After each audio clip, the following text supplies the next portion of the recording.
හෝ චුට්ටක් නවතින්න. ඉතින් ඔයා මේ වීඩියෝ එක දකින්නේ අහම්බෙන් නම් ඉතින් ඔන්න මේක අහම්බයක් නෙමෙයි.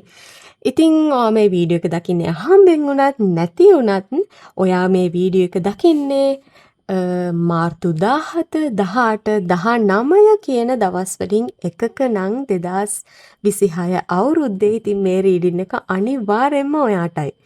ඉතින් මම අද කරන රීඩින් එක තමයි ඔයාගේ ක්‍රෂ් එක ගැන. ඔයාගේ ක්‍රෂ් එක ඔයා ගැන මොනවද මේ දවස්වල හිතන්නේ කියන රීඩින් එක තමයි ඉතින් ඔන්න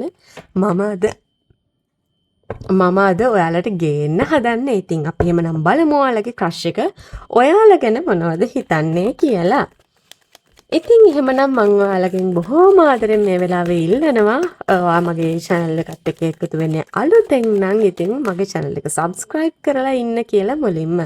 ඒ වගේම තමයි ඔයාට මේ වීඩියෝ එක අහම්බෙන් හරි අහන්න දකින්න සැලසුණු විශ්වමාතාවට ඔයාගේ ඉෂ්ට දේවතාවුන් වහන්සේලාට එතකොට ඔයාගේ guardian angelsට වගේම දහන දෙවි දේවතාවුන් වහන්සේලාට ස්තුතිවන්ත වෙන්න අමතක කරන්න එපා. ඒ වගේම තමයි ඔයාගේ යාළු හිත මිත්‍රාදීන් එතකොට ඔයාගේ නෑදෑයෝ වගේ අය අතරෙත් මේ වීඩියෝ එක බෙදා ගන්න ඔන්න අමතක කරන්න එපා ඔයාලා. අපි බලමු තව කාඩ් දෙක තුනක් අරගෙන ඔයාගේ ක්‍රෂ් එක මොනවද මේ දවස්වල ඔයා ගැන හිතන්නේ කියන එක.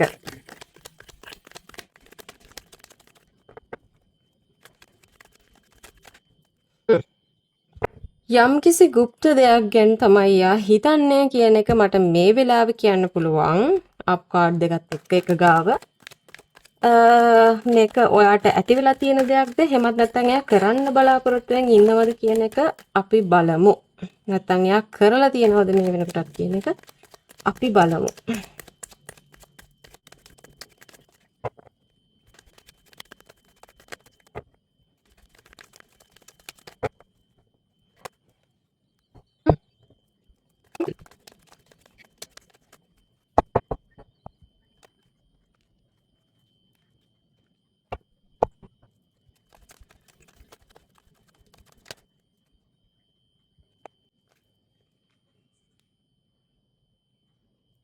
මෙහෙමයි.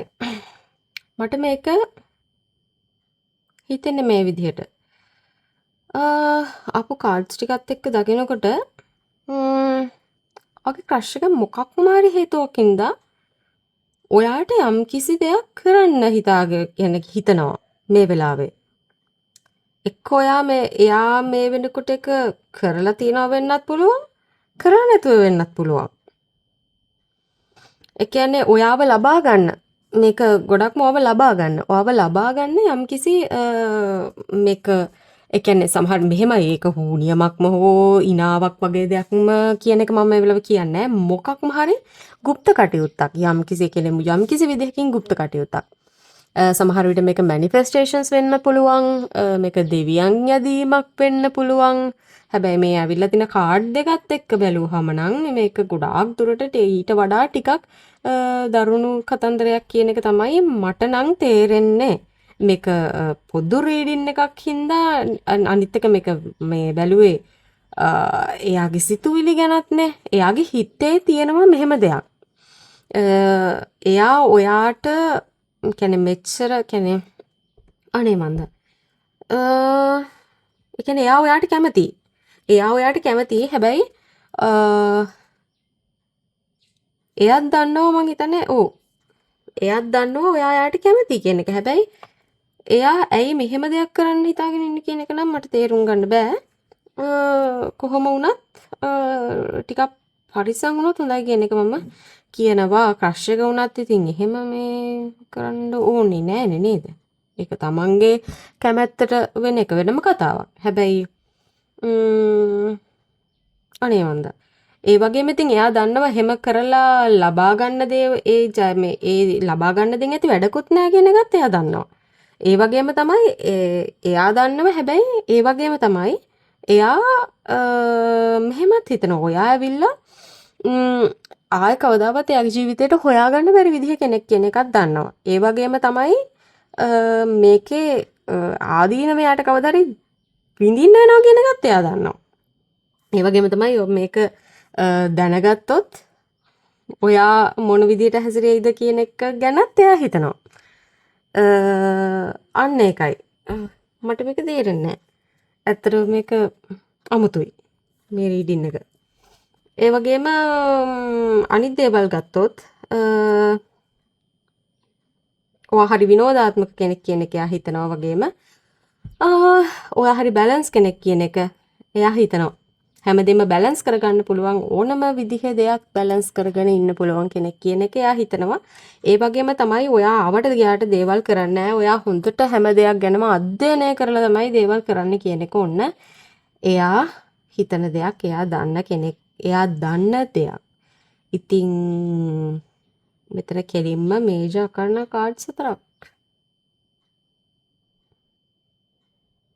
පොඩ්ඩක් පරිස්සම් වුණොත් හොඳයි. ක්‍රෂ් එක වුණත් පරිස්සම් වුණොත් හොඳයි.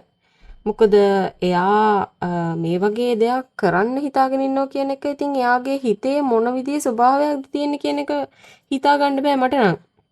එතනදී අනේ මන්දා මේ වගේ දෙයක් කරලා ඔයාව අල්ලගන්න හදනවා කියන්නේ ඒක කොහෙත්ම හොඳ හැඟීමක් වෙන්න බෑ.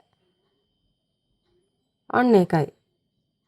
එයා අනිත් එක ඒක කරන්න හදන්නෙත් ඇවිල්ලා ඔයා එයාගේ ජීවිතේට ආයේ කවදාවත් හම්බ වෙන්නේ නැති විදිහ කෙනෙක්. සමහර විට මේ ඔයා දීපල එහෙම තියෙන කෙනෙක් නම් සමහර විට මේක ඔයාගේ දීපලින්ද වෙන්නත් පුළුවන්. දීපල වගේ දේවල් ගන්න වෙන්නත් පුළුවන් ඔයාගේ. ඉතින් ඒ හින්දා පොඩ්ඩක් පරිස්සම් වුණොත් හොඳයි. මට මේක මේ පොදු රීඩින් එකකදී හින්දා හයි මේක හරියටම මට ඒක හරියටම කියන්න බෑ. නමුත් පරිස්සම් වෙන්න කියන එක මම කියනවා. ඔයාගේ ක්‍රෂ් එක වුණත් ඔයාට දෙන දේවල් හැම කන්න යන්න එපා. ඔන්න මොකක් හරි ඔයාට සැකයක් තියෙනවා නම් යම්කිසි දෙයක් ගැන මේ මොකක් හරි ඔයාට කරලා දෝ කියන එක ඔයා පොඩ්ඩක් ඒ ගැන බලාගත්තොත් හොඳයි කියන එකත් මම ඔයාට කියනවා. මොකද මේ කාඩ් දෙකම එක ගාව ඇවිල්ලා තියෙන එක මට ප්‍රශ්නයක්. ඒ කියන්නේ එයාගේ හිතේ හොඳ හැඟීමක් නෑ වගේම එයා යම්කිසි গুপ্ত දෙයක් කරනවා කියන එක තමයි මෙතනදී තේරෙන්නේ. ඉතින් හොඳ හැඟීමකින් නෙමෙයි කරන්නේ කොහොම වුණත්. කොහොම වුණත් ඉතින් මෙයාට කැමති. හැබැයි එහෙම කැමැත්තකින් එහෙම මිනිස්සෙක්ගෙන් ඇති වැඩක් තියෙනවද කියන එක ප්‍රශ්නයක් තියෙනවා. ඉතින් ඒ හින්දා ක්‍රෂ් එක වුණත් ඔයා චුට්ටක් ඔයා ඒ කියන්නේ ඔයාට කැමති වෙලා තියෙන්නේ මෙයාගේ මේ මොකක් හරි গুপ্ত කෙහෙම්මලක් හින්දාද දන්නේ නැහනේ. ඔයාගේ හිතේ එයා ගැන හැඟීමක් ඇති වෙලා තියෙන්නේ. ඉතින් ඒ හින්දා චුට්ටක් ඒ ගැන මේ හොයලා බලන්න. හිතලා බලන්න, හොයලා බලන්න. පොඩ්ඩක් පරිස්සම් වෙන්න ක්‍රෂ් එක වුණත් මං එච්චරයි වට කියන්නේ. ඉතින් මට මෙතනදී එච්චරයි කියන්න පුළුවන් වෙන්නේ. මොකද එයාගේ සිතුවිලි ගැන බලපු හින්දා වගේම ඔව් එයාගේ සිතුවිලි ගැන බලපු හින්දා ඉතින් මට මෙච්චරයි මෙතනදී කියන්න පුළුවන් වෙන්නේ. අනිත් එක මේක පොදු රීඩින් එකක් නේ. ඒකයි. පර්සනල් රීඩින් එකක් ඇතුළේ නම් මේක හරියටම එක්කෝ මොකද්ද මේ කතන්දරේ කියන එක හරියටම කියන්න පුළුවන්. හැබැයි මේ වෙලාවේ මේ දවස්වල නම් මට පර්සනල් රීඩින් දෙන්න ෂුට්ටක් අමාරුයි. එහෙම දෙයක් තියෙනවා. ඉතින් කොහොම වුණත් පරිස්සම් වෙන්න කියන එක මම ඔයාලට කියනවා. අද දවසේ මේ රීඩින් එක බලපු ඔයාලා. ඉතින් මේක තමයි අද ඔයාලට හම්බෙන රීඩින් එක. ඉතින් මේ රීඩින් එකට ඔයාලා කැමති නම් ඉතින් ලයික් එකක් දාන්න, කමෙන්ට් එකක් දාන්න. අනිවාර්යයෙන්ම විශ්ව මාතාවට ස්තුතිවන්ත වෙන්න මේ දේ අහන්න දකින්න ඔයාලට සැලැස්සුවා එක ගැන. ඉතින් මොකද ඔයාලා ඇත්තටම කලින් දැනගන්න එක හොඳයිනේ මේ දේවල් කොච්චර වුණත් ඔයාලට වෙන්න කලින් අමාරු ඒවට එන්න කලින්. ඉතින් ඒ හින්දා ඔයාලට මේ දේ ගැන අහන්න දකින්න සැලැස්සුවා විශ්ව මාතාවට ස්තුතිවන්ත වෙන්න කියන එකත් මම ඔයාලට මතක් කරනවා. ඉතින් ඔයාලා මගේ channel එකත් එක්ක එකතු වෙන්නේ අලුතෙන් නම් ඉතින් සබස්ක්‍රයිබ් කරන්න කියන එක මම බොහොම ආදරෙන් මතක් කරනවා. වගේම ඔයා දන්න අතරෙත් බෙදා ගන්න කියන ගමම්ම එහෙමනම් තවත් දවසක තවත් වීඩියෝ එකකින් හම්බ වෙනකන් අදට මම ගිහිල්ලා එන්නම්. ඔයාලා හැමෝටම විශ්ව මාතාවගේ පිහිට ලැබේවා. සියලු දෙවි දේවතාවුන් වහන්සේලාගේ පිහිට ලැබේවා.